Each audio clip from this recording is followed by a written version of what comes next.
you're not a visionary, you're just a vendor, which is a scathing line from The Devil Wears Prada 2. Said to Emily Blunt. Listen, How dare. And do I think that Emily deserved that? I don't know that I do. I don't know that I agree with the message of The Devil Wears Prada 2, which is know your place, Miranda's right about you. That was such a bizarre arc for that character. I found this whole movie quite confusing. Can I tell you a couple things about my Devil Wears Prada 2 experience? I went with a friend of mine to the Regal in North Hollywood to go see it on Saturday morning, and she bought us the tickets, and then she said, oops, I booked us for a 4DX screening of The Devil Wears Prada 2. 4DX is when your seat shakes and they spray you with water and there are weird smells. And I was like, I've never been to a 4DX screening. I don't understand how one would do it for The Devil Wears Prada. When will they shake the chair, et cetera, et cetera. Yeah. But then I went all the way around and came back around to I'm incredibly excited for the bit, for the story that I got to see Devil Wears Prada 2 in 4DX. Whatever the decisions they're going to make around that, I'm excited to know it and I'm excited to report back about it. Unfortunately, we got there. It was not in 4DX. It was just the Regal in North Hollywood is a 4DX theater. It said 4DX in all of our tickets, but that's just because they have a 4DX screen there.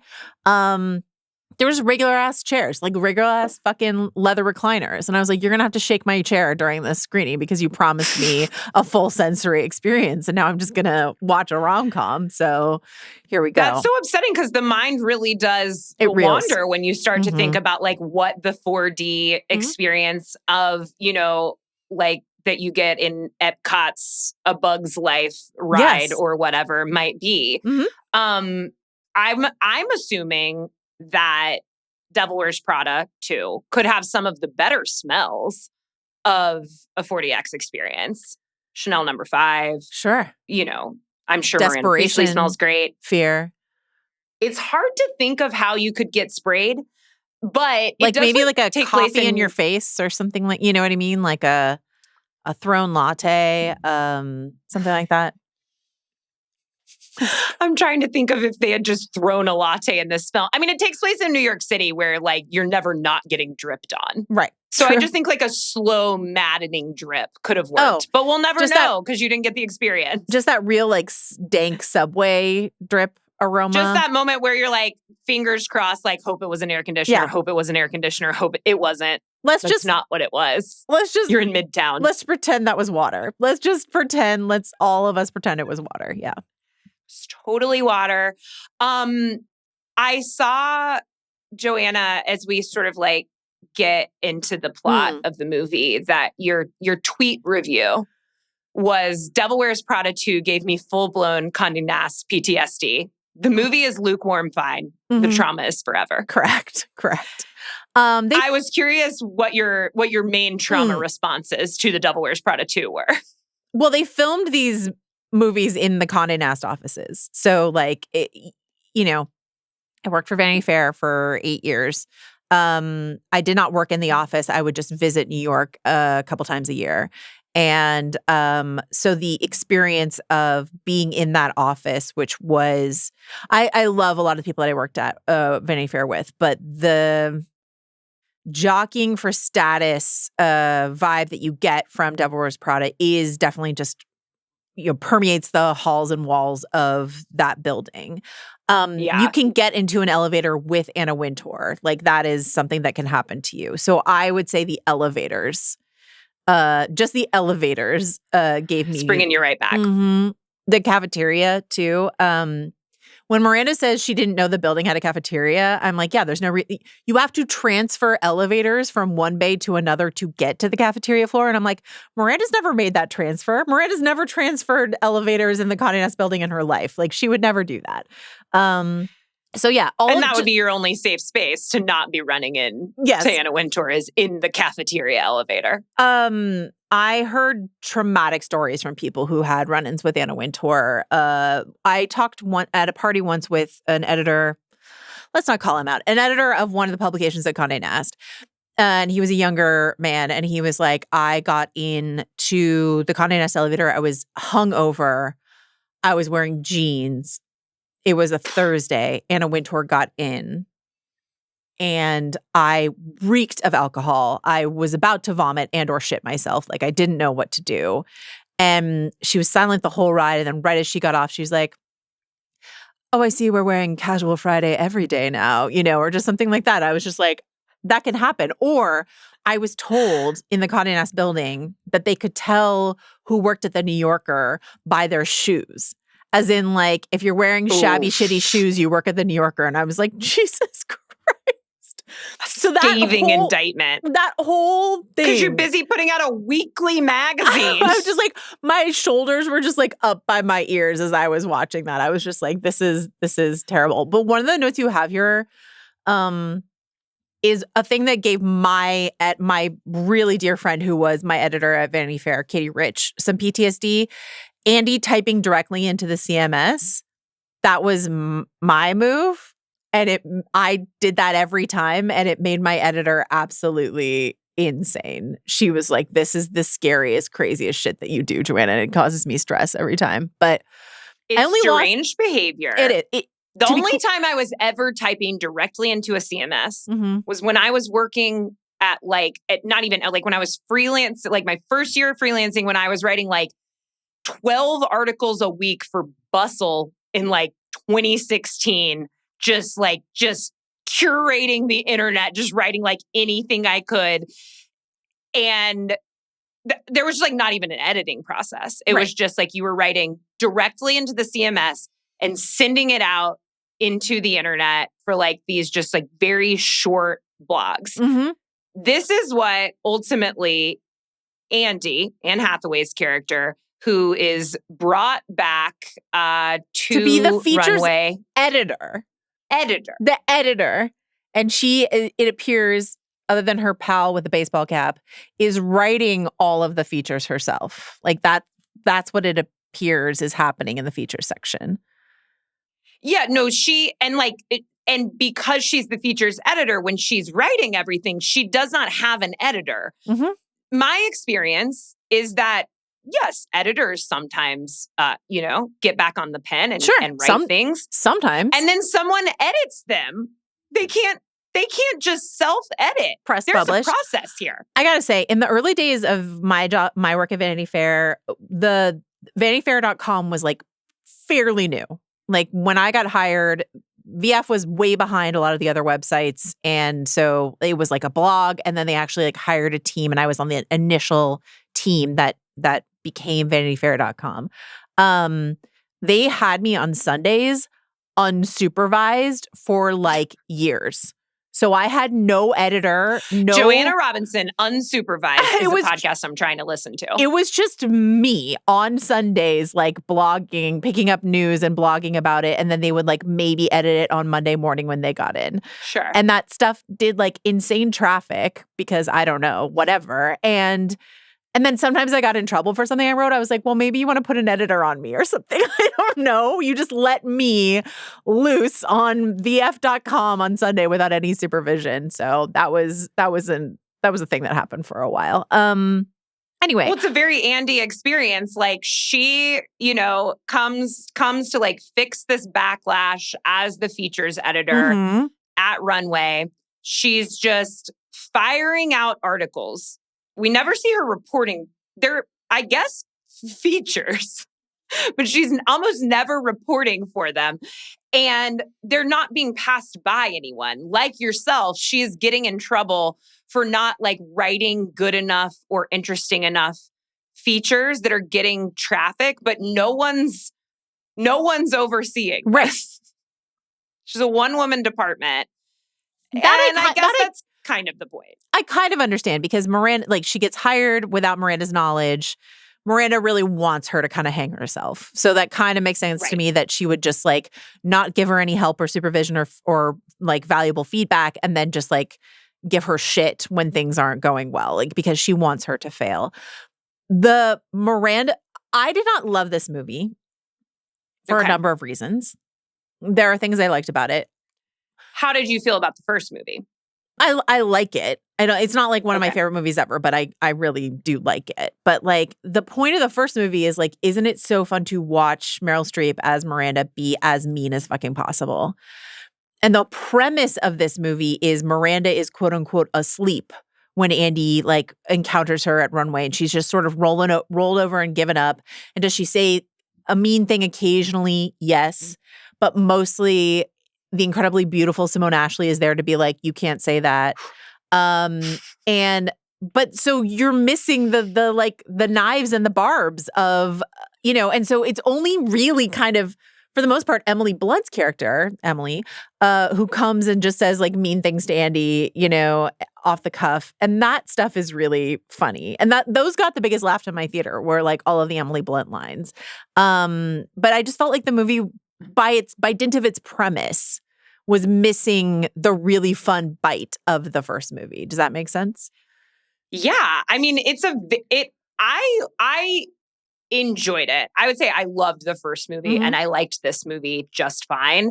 It was so different than I expected it to be. It's like the nuts and bolts of the journalism that we're talking about, they're not really nailing or trying to nail, and that's fine. The sort of larger looming it's like watching Carrie Bradshaw podcast, and I'm like, sure, that's what that looks like. Sure. Yeah. Or even write. Sure. Yeah, that's what that looks like. I sit down, I start a piece, I write it from beginning to end, and then I shut my laptop and I smoke a cigarette. That sounds awesome. That's how it would love to have that mind.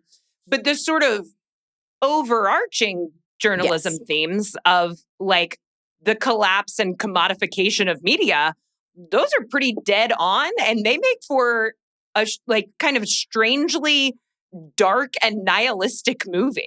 I think the opening when Andy's at this awards, luncheon or whatever, this press luncheon, and everyone at her table, everyone at her publication gets fired by text. That is like one of the most real things about journalism that we've seen. That was my trauma. That was my trauma response, was them receiving a 9 a.m., mass, she says text, I would assume email, to find out that they've all been fired.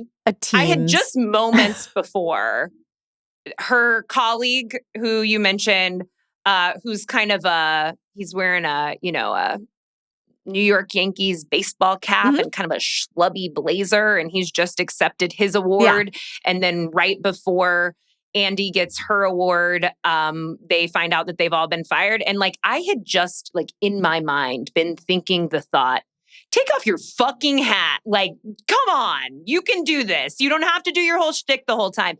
Then he gets laid off and I'm immediately on his side. Like, you're wear that hat as long as you want to, sweetie. Yeah, I'm so sorry. Yeah. I'm sure your investigative journalism was incredible and life-changing, and you deserve this award, and you did not deserve to be fired by the unfortunately Beacon? Vanguard. It was unfortunately his entire personality. He was just that baseball cap and a shoulder for Andy to lean upon. There was an insane number of product placement moments in this movie. There was a moment when she and three of her fellow fired journos are sitting around all drinking Stella Artois, that someone took a beer bottle, put it down, and then turned the label so that it was facing the camera. It was just like... There was no other take. They've got to get it to the people. Get that Belgian beer money. Devil Wears Prada. And it's so important for Andy, the character, to be drinking beer all the time. Like, this is not a woman who can be seen with a glass of Sauvignon Blanc. It's got to be like a whiskey on the rocks or a beer so that we know that she's still down to earth, even though she has opted into being a little more fashionable now. But like that strain of the movie and like the literal strain and collapse of media was just kind of a surprise to me. So it was like I found myself waffling wildly between enjoying the fashion moments and then being like, yeah, we're in a real bind. Yeah. I guess because, that's another great point. It's just sort of like Devil Wears Prada is supposed to be frothy rom-com escapism. I mean, they never get the rom right in Devil Wears Prada. That's something that they always fail at. But like unless the rom is between Miranda and Andy, I guess. That's the romance of it, right? But like I don't know, maybe in like a post-Hacks world, I'm like, I've seen a better version of this on HBO Sunday night, you know, sort of thing. But like or HBO Max Thursday night probably. But it wasn't fun escapism and it wasn't like a serious look at journalism. It was trying to be all things at once. And that's just deeply confusing to me. So, yeah. It was like a more serious look at journalism than I was expecting. So I was sort of impressed with the swing. Can I give a hot take about the rom? I feel like a lot of the feedback or, a lot of what I've been hearing folks say is like, why'd they wedge that romance in there? I didn't mind it. I didn't care. It didn't. I don't know. I think my feeling was like, I'm happy to see Anne Hathaway flirt a little bit. And it wasn't like they made him this sort of funny Australian man. It didn't make sense. And it wasn't necessary. I think what I feel weird about it because, so Patrick Bramall, who plays her love interest, who I love from Colin from Account, like I love that guy. I think he's great. I feel like he's getting a lot of the blame for that romance plotline being nothing. And I was like, but there's no story. There's nothing. There's no there. I found him very like charming and credible as someone you'd want to have a chat with. I also found that conversation where that kind of upsets them pretty credible, where she is like really having a hard time with the concept that like Runway is going to be, there are going to be all these layoffs and like Miranda's not doing anything to figure it out. And what are they going to do? And he, a man, a white man, is kind of like, yeah, but we kind of need capitalism. I found that pretty realistic. I feel like her being like, what you do is disgusting, but I would also love to live in this beautiful apartment that you have renovated, but what you do is vile and disgusting, but I would like to live here. A special part of the film. Is this not an argument that I'm occasionally having with myself? Like, yeah, I'd like to spend a little money, but I don't want to have to do the things that need to be done for me to live in that apartment. Can we talk about that apartment? Okay. This is the math this is what I call materialist math. This is the information I was given. And so it is the information I have to work with. As in that Dakota Johnson materialist? Okay, materialist. Great, yes. Great. In that film, we are told that she makes $80,000 a year and lives in New York City. And it's not like her apartment is crazy or anything, but she doesn't have she seems to be doing a high-powered job that everyone's clamoring for. And it's just like they wrote the script in 2009 and like forgot to update it is how that 80K comes across in that movie. Great. In this movie, they don't do any number specifics, but they give themselves like just enough to hang it. They say it's double, right? What's that? She's making double what she was making at Runway. She's making double what she was making at what seems to be sort of like an independent local paper. Right. So let's say she's making at Runway $200,000 a year. Like, I doubt she was making more than $100,000 a year. Definitely wasn't making more. Vanguard. Yeah, I think she was making more like $80K at the Brooklyn Vanguard. And so I think she's making $160,000. That's what I think. Which is nothing to turn your nose up at, except in New York City, where studies say that to just live comfortably, you need to make $160,000 a year as a single person. And her friends, who, we have some issues with in the first movie, in this movie, these friends and confidants are like, you need to go live in a $12,000 a month apartment, is what she's looking at. When she's like, I'm not even sure how long I'm going to have this. Like, all of her, like, move out of the tiny apartment she was living in, which was beautiful. But, like, sure, you can slightly spread your wings. But this was just like a leap and a bound. And also, I don't even believe that apartment was only $12,000 a month. Like, I don't even actually believe that to be true. And also, when they were doing, here's book deal math. When Rachel Bloom is like, I can get you $50K for this book, I was like, what the fuck are you talking about? $50K for a tell-all about Anna Wintour? Like, what are what are you talking about? And then later she's like, I got you $300K. I was like, that's more like it. But when she said $50K, Andy was like, oh my God. And I'm like, if you're oh my Godding, and which again is nothing to like sniff your nose at, but it's if you're not a living small amount of money. It's just not the amount of money you would be paid for such an endeavor. Exactly. Like it was an insane, I just didn't understand any of the numbers in this movie. This is just like the book deal math was not mathing at all for me. So I have some notes. I know. All of the book deal math was like really hard to handle because it was like, I could get you 50,000, maybe even 100,000 for this. And it's like, nobody, like books are hard and nobody's making enough money doing them, but she would be getting more than that if it was like a credible situation. Yeah. Then it's like, it's not 50.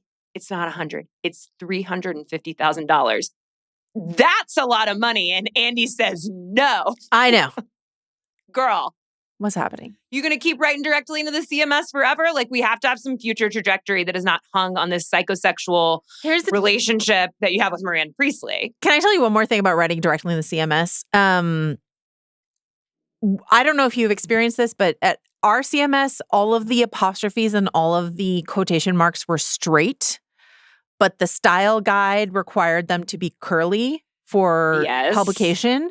So I had to do a 3-key keyboard shortcut to curl the quotes. And it's just how I started like I just defaulted typing to those shortcuts because of all of the work I did in the CMS. But what I didn't understand is why, if that is our standard, to curl the quotes and this doesn't have to stay in the podcast, but to curl the quotes and the apostrophes. Keep it in. This is the life. If that was the standard, if that was what we had to do every time, why was the default ever straight quotes and straight apostrophes? Like why did that option even exist if we never wanted it inside of our articles? I didn't understand that at all. And so for 8 years, I curled those quotes myself by hand. And I'm just saying, please clap. Joanna, I literally know exactly what you're talking about because I've dealt with it in a CMS myself. However, I'm not the kind of person to balk at such a thing because I'm the kind of person who never learned shortcuts. And like, if I have to do an E with a little hyphen over it, I'm Googling Beyonce and I'm copy and pasting that E literally every time. Don't know another way. Okay. Not going to look it up. You're going to keep doing that. And if not, I hope an editor will do it for me. But if you get offered $350,000 by Rachel Bloom to write a tell-all about Anna Wintour, you're saying yes immediately. Not, I can't do that. I'm Andy and I have morals. What's happening? I have no such morals. I'm planning on writing a tell-all about Nora Princiati in like 3 to 4 years. I can't wait to read it. Collecting data right now, and she'll never hear this. She's gone. Busy. It's May. Don't tell her. Nobody DM her. Last thing I'll say about Devil Wears Prada 2 is that it was really interesting to be watching it. Unfortunately, not in a 4D smell or water intensive experience while the Met Gala was upon us, because there are like very direct parallels for a Jeff Bezos, played by an unrecognizable Justin Theroux. What's funny is like, really, they just changed it. Like, I don't think he had prosthetics beyond the hairline. I think it was the hairline. They like gave him a receding hairline. I think his face was the same. And then he was just really making choices. And I thought he was really fun. I thought he made really fun choices in that movie. So he did make very funny choices. Like, and he was like giggling a lot to, show like his sort of social situation. I'm really thinking about the physicality of that character. And I'm like, did they have Emily Blunt standing on an apple box? Because like he also looked very sort of small. Just like he looked so different. I kept thinking, wow, that person looks a lot like Justin Theroux. Sure and enough. it was him. That puts ultimately Emily Blunt in the Emily character in the role of Lauren Sanchez. Yeah. And it's just like, we know at this point that the movies are sanctioned by Vogue and Anna Wintour. Like they've kind of gotten on board. They filmed at Condé Nast. And they have these like really direct and sort of embarrassing parallels for Jeff Bezos and Lauren Sanchez. And this very heroic parallel for Mackenzie Scott, it was just interesting. I was surprised. I was surprised at some of the swings while, just not loving it as much as the first, but really enjoying seeing Anne Hathaway. And, it's her year, Mother Mary. Did you get the Verity trailer in front of your Devil Wears Prada 2 screening? I missed the trailers. Okay. Joanna. I can't wait for you to watch this trailer. Arrived on time. I did not get the Verity trailer. Verity is a Colleen Hoover joint. Colleen Hoover, who I hate, but Verity stars Josh Hartnett. Why did I say his name like that? No, we'll never know. Because you were impassioned. I understand. Anne Hathaway and Dakota Johnson. And it is like a psychosexual, dark Anne Hathaway, manipulative, creepy, quote, older woman manipulating Dakota Johnson in some way or another. And you know what? I am there opening day. I'm excited for this. Colleen Hoover, not for me. This trailer, for me. It looks... The bangs. Are there bangs? Is anyone bebanged? Oh, Dakota's perpetually bebanged. Like, when has she ever... Just making sure. Yeah. No, she's very banged. I was... this is also reminding me something else that I learned about Emma Chamberlain, a person that we're both familiar with. Yeah. Is that she used to date Role Model before he was famous. You know Role Model? No. You don't know Role Model? Who's Role Model? He sings Sally. Oh, yeah. Oh. And he now dates Dakota Johnson, and famously, his real name is Tucker Pillsbury. So you understand why he started going by Role Model. Was Emma Chamberlain the original Sally? Like, prancing around on stage in jean shorts? Like, that could have been her? I can imagine her inspiring just such a song with all that she's inspired. Okay. All right. She is the art. Okay, wait, hold on. Before we leave the segment, I just now need to, because I can't replicate the experience of watching the trailer, can I read the description of Verity to you? Yes. Lowen Ashleigh, and I would like you to know that Ashley is spelled Ashleigh. So Lowen first name, Ashleigh last name. That's Dakota's character. And is that meant to denote wealth? We'll find out. Is a writer in need of work when she is contacted by Jeremy Crawford, Josh Hartnett. Jeremy's wife is best-selling author Verity Crawford, and due to a mysterious accident, she is unable to finish her successful book series. Jeremy asks Lowen, that's a real name apparently, to complete the series, and while working on it, she discovers a manuscript that raises questions regarding Verity's psychological well-being and possible links to her publications. And I just need you to know that the trailer starts with Dakota walking in to like Anne Hathaway in a darkened bedroom situation, and they start like furiously making out, and then Anne Hathaway like bites her, and then blood is like streaming down Dakota's face, and then she wakes up. And I'm like, I'm in. I don't care what the rest of the trailer is. Whatever this is, I'm here for it. So, does it have to be based on a book by Colleen Hoover? Can we pretend it's not? Is there any way can we pretend it's not? Retroactively undo that? Can we pretend it's not and go see it in 4DX? That's my question for you, Jodi. It's directed by Michael Showalter. Colleen Hoover's like ability to get these things made is just, and I'm so undirectly familiar with her work. Like I haven't read the books.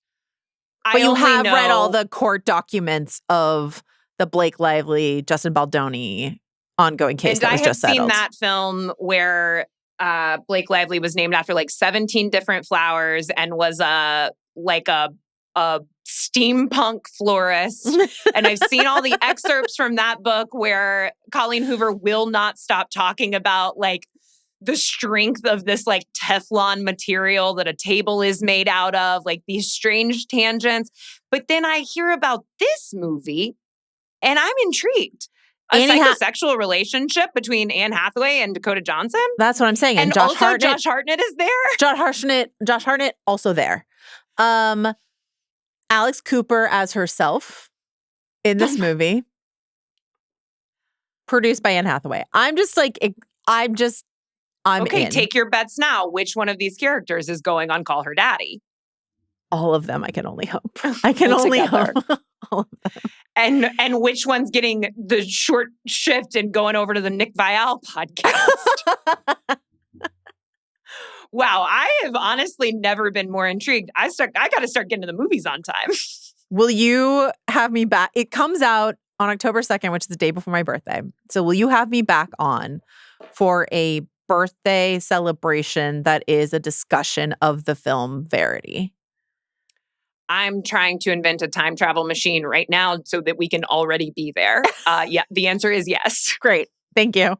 That's we a binding contract. More. Everyone heard you say it. That is a binding contract. If you say it on a podcast, it must be true. It's real. Wow. I can't believe how much more excited I got for that than ultimately what I saw in The Devil Wears Prada 2, which was fine and pretty and whatever. I walked out of it for next.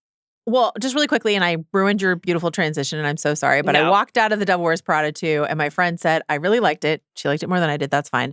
And she said, can't wait to watch it again on a plane. And I'm like, it's a perfect plane movie. I should have seen it on a plane in the first place. That's where, if you haven't seen Devil Wears Prada 2, and you listen to us talk about it anyway, and you're like, should I go see it in the theater, in 4DX or otherwise? No, you should see it on a plane. That's where you should watch The Devil Wears Prada 2. I agree. And sometimes I really think a montage is better on a smaller screen when you can kind of get closer to it. And it is, a film of montages. It's 80% montages. Absolutely. And I liked the montages the most. So great opinion from your friend. Can't wait to watch it on a plane. Obviously, I, like every other woman I've talked to in the last month, recently watched The Housemaid on a plane.